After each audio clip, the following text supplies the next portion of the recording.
Vous êtes 10 000 abonnés 11 000 abonnés sur la chaîne, alors on fait une FAQ des 11 000 abonnés, c'est ce qui était prévu depuis le début. Ouais, j'ai mis du temps à la tourner cette FAQ, voilà. On va commencer avec la première question de Circasma. Salut le tropper, déjà comment vas-tu? Eh bah ça va. Il fait chaud principalement parce que c'est l'été et la canicule. Mais sinon ça va. Ensuite, comptes-tu refaire une sorte de web-série comme LTDE par exemple? Non!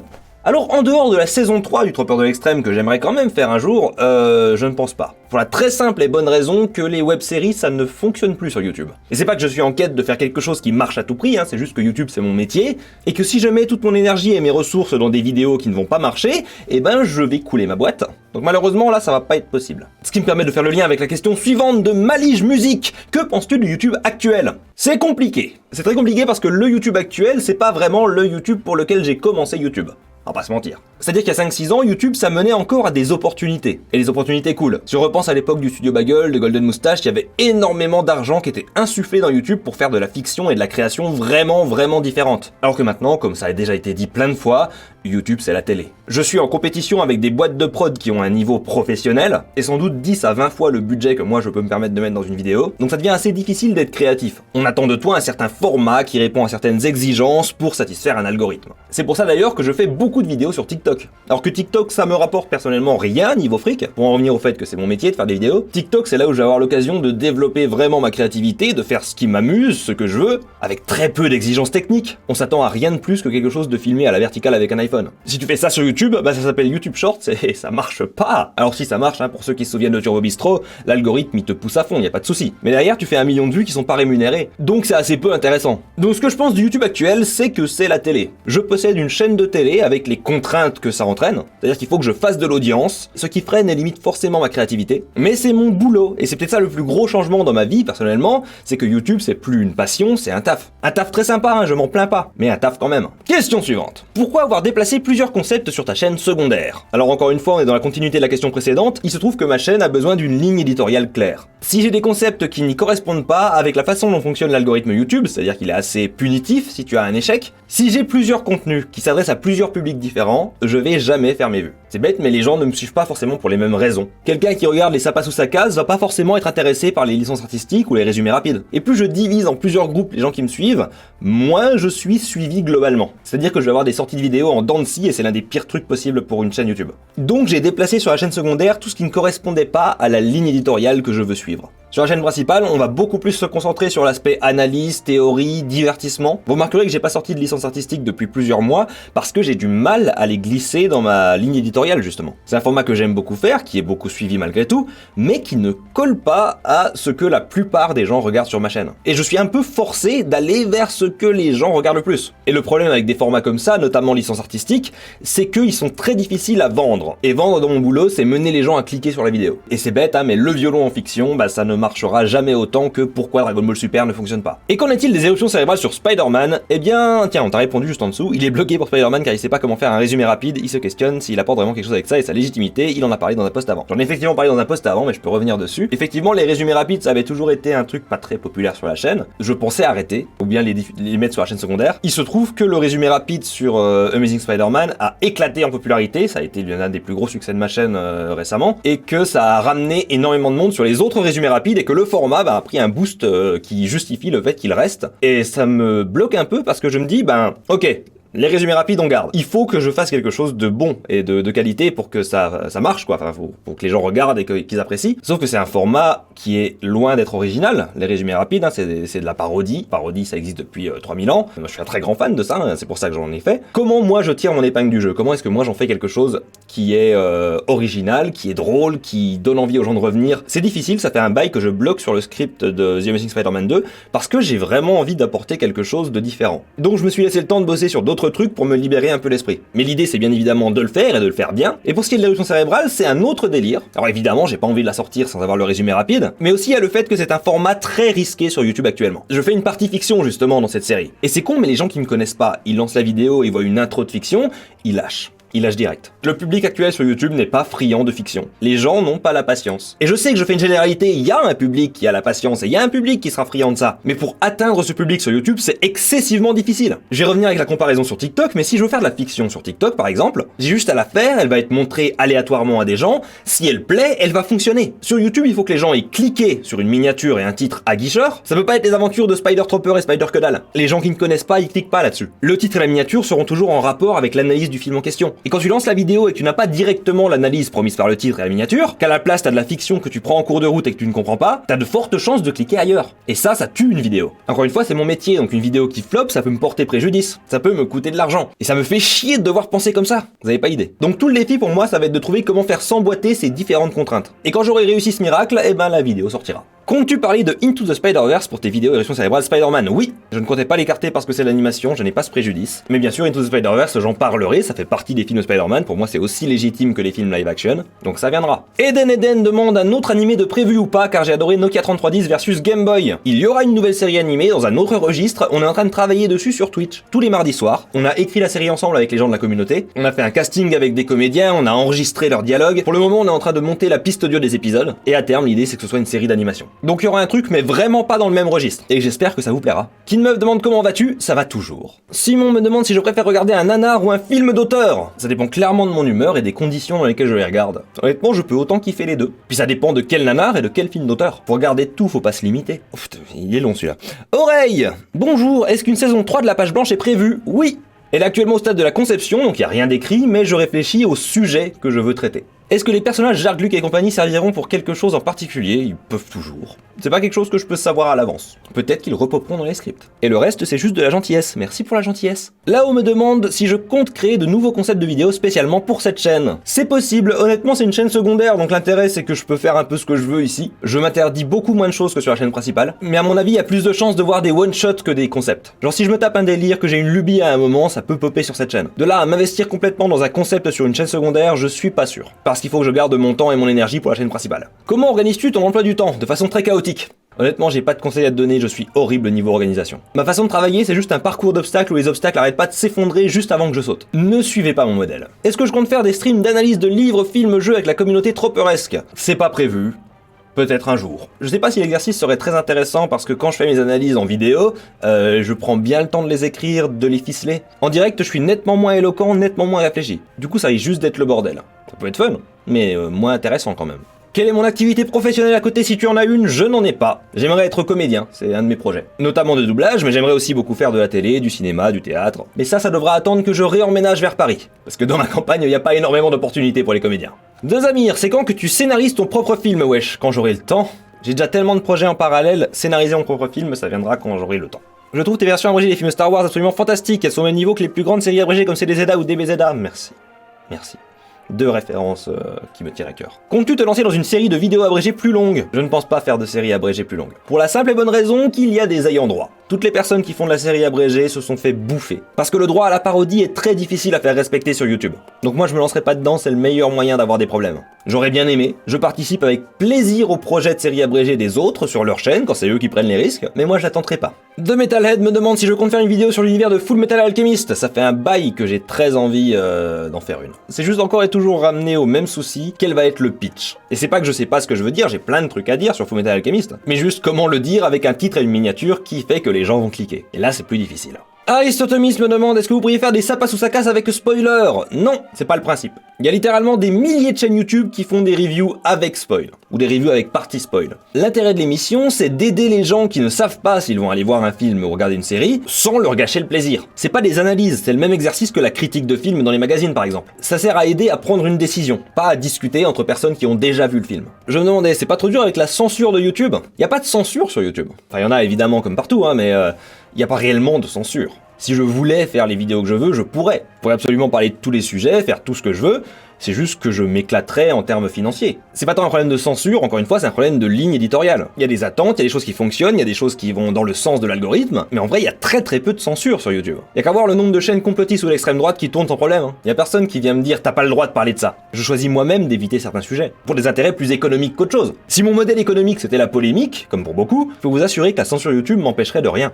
Benip me dit que de plus en plus de vidéos sur les mangas sortent sur ma chaîne, est-ce que je compte continuer continuer ou revenir à des analyses plus classiques films-séries. Alors pour moi, la Japanimation, c'est tout autant des films et des séries. C'est pas parce que ça sort pas d'Hollywood que c'est pas valide. Et genre, y a pas un choix conscient de faire plus de l'américain, du japonais, du français et du britannique. C'est juste quand j'ai un sujet à traiter sur une œuvre, je le fais. Y a pas de volonté consciente de faire que de l'animé, que du Marvel, que du Star Wars. Quand j'ai quelque chose à dire sur un sujet, je traite ce sujet. Donc non, ma chaîne se spécialise pas vers les mangas, c'est juste que ça fait partie des choses que je regarde et que j'ai eu une période où j'en ai beaucoup regardé et où j'ai eu beaucoup de choses à dire dessus. Echo me demande quelles ont été mes motivations pour commencer YouTube. En sachant que la première vidéo que j'ai postée sur YouTube, j'avais 13 ans, mes motivations sont pas très claires. Mais l'idée à la base, c'était juste de m'amuser. Moi, j'aime juste faire le con devant une caméra, c'est vraiment ça ma motivation principale. Et où est-ce que j'ai appris tout mon savoir sur les tropes? Sur le site TV Tropes, qui est un wiki recensant tous les tropes. Mathieu me demande quelle serait l'œuvre de fiction qui m'a le plus marqué. Je pense pas qu'il y a une seule œuvre de fiction qui m'a marqué plus que les autres. C'est un enchaînement d'œuvres de fiction. Mais logiquement, les œuvres qui m'ont le plus marqué, c'est celles que j'ai vues en premier, donc quand j'étais enfant. On est forcément plus marqué par nos premières œuvres de fiction. Donc ça va être Ocarina of Time, ça va être Le Roi Lion, ça va être les trucs que j'ai vus quand j'étais gosse, quoi. Ether me demande si je peux recommander 3 chaînes YouTube. Allez, let's go. Bolche Geek. Inès et sa web-série How to Be Your Own Best Friend qui est vraiment bien. Et c'est en anglais mais c'est une chaîne incroyable, pop culture détective. Baiken me demande quelle œuvre m'a donné ma passion. Encore une fois, il n'y a pas une œuvre. Mais c'est sans doute une VHS que j'avais chez moi. C'était le making-of de la trilogie originale Star Wars. Parce que c'est ce qui m'a fait réaliser qu'il y avait tellement de métiers derrière un film. Et que j'avais envie de tous les faire. Malheureusement, je peux pas, mais ils m'iraient tous. Un mec lambda me demande si ça va bien. Oui, ça va, ok? C'est bon? Ça va? Down 4 Years me demande comment vas-tu? Bien, je vais très bien. Slevin me demande TBG, t'as claqué combien en chirurgie? Mes parents ont payé pour mon appareil dentaire quand j'étais au collège. C'est aussi mes parents qui ont payé pour mon opération du laser des yeux. Donc moi techniquement pour le moment rien. Après un de ces quatre, je vais peut-être devoir faire des dépenses pour un voyage en Turquie quoi. La calvasse toi-même tu connais. Comment tu fais pour être un si bon vidéaste? C'est inné ou bien tu es parti dans un monastère Shaolin pendant 20 ans? Non, j'ai juste été un très mauvais vidéaste pendant longtemps. Et ça m'a appris à être de moins en moins à chier. Tes 3 livres ou sagas littéraires préférés? Putain la flemme. Ok, L'arrache-cœur de Vian, Ne le dis à personne de Harlan Coben, et la saga du disque monde de Pratchett. Qui vit dans un ananas dans la mer? Est-ce que la mayonnaise est un instrument? C'est quoi mes prochains projets? Alors du coup j'ai déjà mentionné la série d'animation qu'on fait sur Twitch. Dans les projets qui sont toujours en cours, il y a Renégat, donc mon web novel que je continue d'écrire. Il y aura également une adaptation en visual novel qui sortira sur YouTube et sur TikTok, qui couvrira le premier volume. L'idée étant de faire un peu la pub du web novel, pour que plus de gens s'y intéressent et le découvrent. Sinon tous les projets vidéo YouTube. Et comme j'ai dit, il y a l'envie de retourner à Paris pour travailler en tant que comédien. Notamment dans le doublage, qui est une discipline que j'aime particulièrement. Hunter G me demande, tu t'attendais à atteindre autant avec ta chaîne secondaire? Non, mais c'est cool. Quel projet à l'avenir sur cette chaîne? Aucune idée. Ça va être fun. Tu connais les univers de Warhammer? Non. Enfin, vite fait, j'avais un pote qui était fan quand j'étais au lycée, mais je m'y suis jamais penché. Y a trop. J'ai grave pas le temps de me plonger là-dedans. Marc me dit, ne te sens pas obligé de faire une FAQ. Perso, j'ai jamais compris l'intérêt. Mais si ça te plaît pas, tu regardes pas! Le monde ne tourne pas autour de toi, Marc. Tu n'es pas le personnage principal. Success me demande si j'ai prévu d'uploader sur YouTube la série de fiction JDR que je développe sur TikTok. Alors non, pour une raison très simple, qui est que les qualités d'exigence de TikTok ne sont pas les mêmes que celles de YouTube. C'est filmé à la verticale avec un son pourri. Sur YouTube, ça ne passe pas. Si je devais réuploader cette série sur YouTube, il faudrait que je la retourne dans les bonnes conditions, à l'horizontale, avec un bon micro. Sinon en fait je perds juste mon temps. Je sais très bien que ça fera 15 vues. Donc flemme. Est-ce que tu connais la série Love, Death and Robots sur Netflix? Je la connais, je n'ai pas encore eu le temps de la regarder. On en a beaucoup parlé, j'ai vu beaucoup d'extraits, ça a l'air très cool. C'est juste pas le temps. Mais je compte bien la regarder un jour. Il y a quelques semaines, tu nous as demandé de te donner quelques films, séries animées que tu ne connaissais potentiellement pas. Comme je suppose que tu as reçu beaucoup de suggestions, oui. Et qu'il y en a beaucoup qui aimeraient que tu parles de leur sujet en vidéo, fatalement, il y en aura beaucoup qui seront déçus de ne pas avoir de vidéo dessus. Oui. Du coup, que penserais-tu du format suivant pour la troposphère? Oula, on me suggère un format carrément. Mater un épisode d'une série animée en live et en faire une rediff de 3-4 minutes max avec un peu de montage, juste histoire de dire ce que tu en as pensé à chaud. Ou mater le truc en entier de ton côté, puis faire une petite vidéo rapide sans que ce soit forcément ça passe ou ça casse. Non, je ferai pas ça. Ça me semble pas être très intéressant. Si quelqu'un m'a recommandé un truc parce qu'il veut que j'en parle et que tout ce que je dis c'est j'ai bien aimé ou j'ai pas aimé, je vois pas trop ce que ça lui apporte. Mon avis n'est pas si important que ça. Donc non. Et pourquoi la troposphère déjà? J'ai choisi ce nom il y a un bail. Je crois que c'est juste parce que le tropper, la troposphère, ça se ressemblait. Donc du coup, pour faire une chaîne secondaire autour de l'univers du tropper, ça me semblait parlant. Quelle est ta formation musicale? Alors il y a toujours eu le piano de ma mère à la maison, donc j'ai toujours un petit peu pianoté. Il y avait également les guitares de mon père, et arrivé vers 13 ans, j'ai commencé à apprendre tout seul, en autodidacte avec des tablatures. Au lycée, j'ai pris 1 an de cours de chant, et 1 an de cours de guitare. Et c'est tout, sinon j'ai regardé beaucoup de vidéos sur la théorie musicale, mais non, j'ai pas du tout fait le conservatoire. À quoi une vidéo sur Doctor Who? T'inquiète pas, ça viendra un jour. Salut Tropper, est-ce que la création d'un scénario d'escape game est la même que pour une histoire classique? C'est quoi une histoire classique? Je pense que la création d'un scénario d'escape game, ça se rapproche plus de la création d'un scénario de jeu vidéo ou de livre dont vous êtes le héros. Mais en vrai, je pense que c'est juste comme n'importe quel exercice d'écriture avec des contraintes. La contrainte étant que tu es limité par l'espace physique, par le besoin d'intégrer des énigmes, par le besoin de poser une ambiance, mais sinon c'est juste une histoire comme toutes les autres. Cali et Pepper demande, suite à ton webcomic, web novel, et le récent doublage que tu nous as proposé, existerait-il un multivers où le Tropper se lancera dans un livre série audio? Bah du coup l'adaptation du volume 1 de Renégat, techniquement, ce sera un livre audio, avec des images, un livre audiovisuel. Et le doublage d'une parodie quelconque, bah c'est plus ou moins ce que je fais avec les résumés rapides. Hâte de voir la prochaine critique sur le film Buzz l'éclair, j'ai pas dit que j'en ferai une. Salut, quel est le pire film que tu aies vu? Le Cercle de Feu 2, il est incroyable. Regardez-le. Super Pixel me demande comment fais-tu pour être si beau? Principalement la génétique et l'hygiène.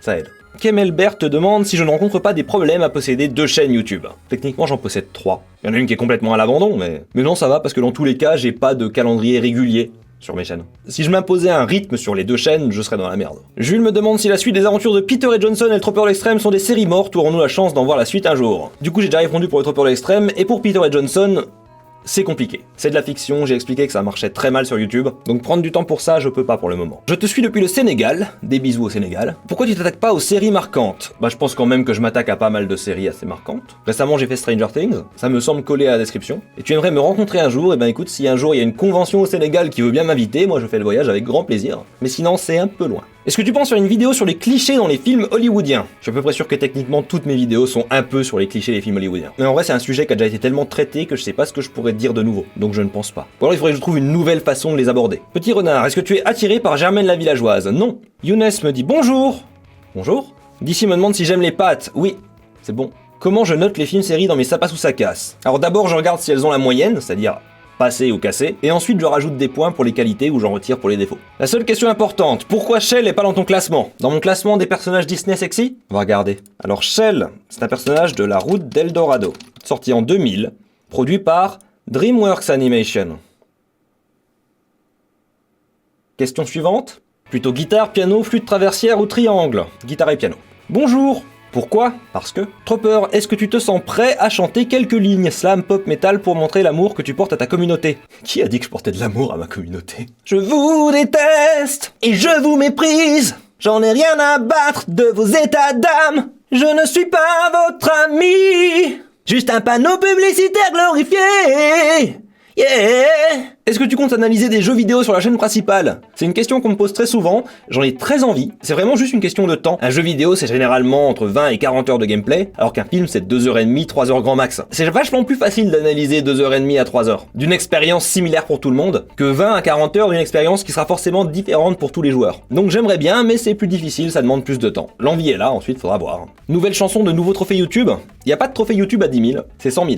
Donc au boulot les gars, on s'abonne, on partage. Mathieu me demande pourquoi je ne fais pas de vidéo sur Doctor Who alors que c'est une série que j'aime. C'est justement comme c'est une série que j'aime énormément, j'ai pas envie de faire une vidéo vite fait. Si je fais une vidéo sur Doctor Who, j'ai envie de prendre bien le temps. Simon me demande à quand des lives réguliers? Bah je fais des lives réguliers sur Twitch, presque tous les dimanches et tous les mardis. Et là pendant l'été, le matin, 2 ou 3 jours dans la semaine. Serge, est-ce que tu m'aimes? Je ne te connais pas Serge. Donc non. Désolé. Moonglow me dit « Je me suis instruit écrivainement parlant grâce à tes vidéos qui sont les meilleures, alors à quand la saison 3 de la page blanche ?» Elle viendra. Je donne pas de date parce que sinon ça va maudire le projet. Marcel, pourrais-tu répondre à cette question?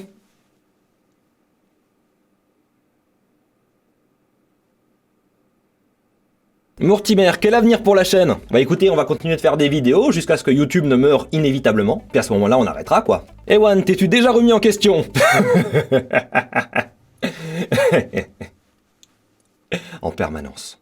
Jovan, comment ça va? Ça va! Le rythme pas trop dur. Ce qui est difficile dans le rythme, c'est que je bosse tout seul. Donc à la seconde où j'arrête de pédaler, il n'y a plus rien qui fonctionne. Alors c'est à la fois super difficile de s'arrêter et super difficile de s'y remettre. Comme je gère tout sur toute la chaîne de production, c'est assez épuisant pour chaque vidéo. Et si je prends une pause, j'arrête de gagner ma vie. C'est génial. Donc le rythme est assez compliqué à tenir. Est-ce que j'avance sur la suite des Spider-Man? On y travaille. Concernant Turbo Bistro, c'est fini ou est-ce que Tony fait juste une pause? On va dire que c'est en hiatus. Tony n'est pas youtubeur, il a un métier à côté. Il a également une vie personnelle, et tout ça, ça fait que c'est difficile pour lui de se remettre sur les vidéos. Et moi, j'ai pas le temps de m'occuper de Turbo Bistro. Donc hiatus jusqu'à nouvel ordre. À quand la suite de Renégat? Donc comme j'avais déjà expliqué, Renégat, je les écris par trilogie. Donc les volumes 1, 2, 3 sont déjà sortis. Actuellement, j'écris le volume 6. Une fois qu'il sera terminé, je lancerai les volumes 4, 5, 6. Donc la suite de Renégat dans un futur pas trop lointain. Mister Cortux, coucou, tu veux un câlin? Ça va. C'est gentil de proposer, mais ça va. The Amazing Spider-Man 2, après ce sera Into the Spider-Verse? J'ai pas encore décidé, on verra. Je regarde pas votre chaîne donc je m'en fous. T'en fous tellement que t'as pris le temps de laisser un commentaire. Champion. Kader me demande pourquoi je n'ai pas parlé de cette chaîne sur la chaîne principale. Parce que je m'en bats les couilles.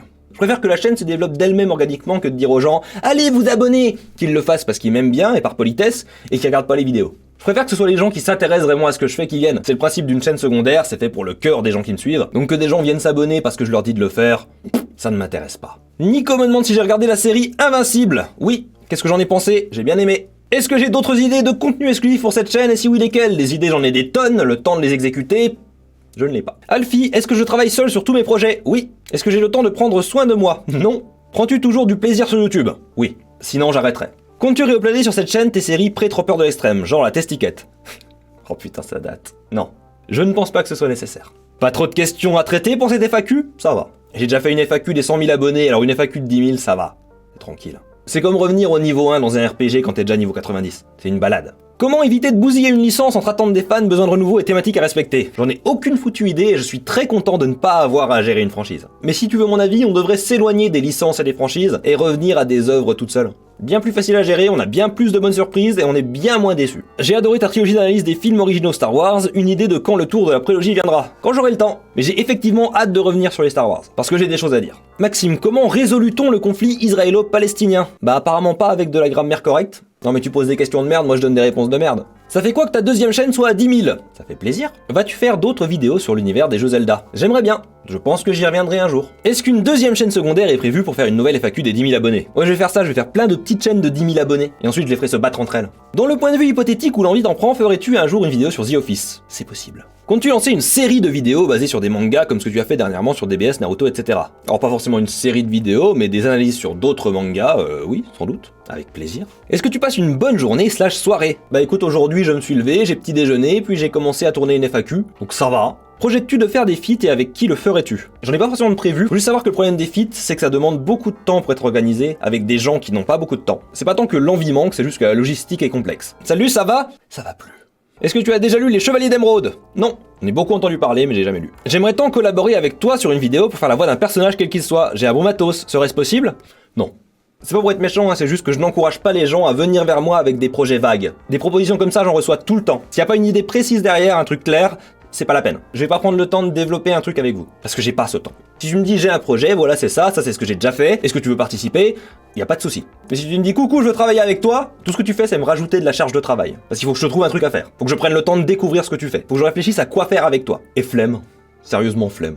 Mais c'est bien de tenter, juste j'ai pas le temps de donner leur chance aux gens. Récemment j'ai sorti 2 castings où tout le monde pouvait participer. Si tu les as loupés, désolé, c'est le jeu. Il y en aura peut-être d'autres, et t'auras peut-être l'occasion de tenter ta chance, mais les propositions vagues comme ça je peux rien faire avec. Des gens qui veulent faire des voix de personnages dans mes vidéos quels qu'ils soient avec un bon matos, il y en a des tonnes, et j'ai pas le temps de m'amuser à faire le tri. Fais tes propres projets, invite-moi dedans, peut-être qu'on aura l'occasion de discuter, peut-être que là ça me fera penser à un personnage pour toi, mais comme ça de but en blanc des requêtes random comme ça ne m'intéresse pas. Et je pense que c'est un conseil que je peux donner à n'importe qui veut travailler dans un milieu artistique, il vaut mieux donner avant de demander. La plupart des artistes seront ravis de participer à tes projets. Mais toquer à la porte et dire donne-moi une chance, ça marche pas. À toi de donner avant de recevoir. Et c'était la dernière question. Je déclare donc cette FAQ des 10 000 abonnés terminée. Et pour conclure, c'est moi qui vais vous poser une question, y a pas de raison.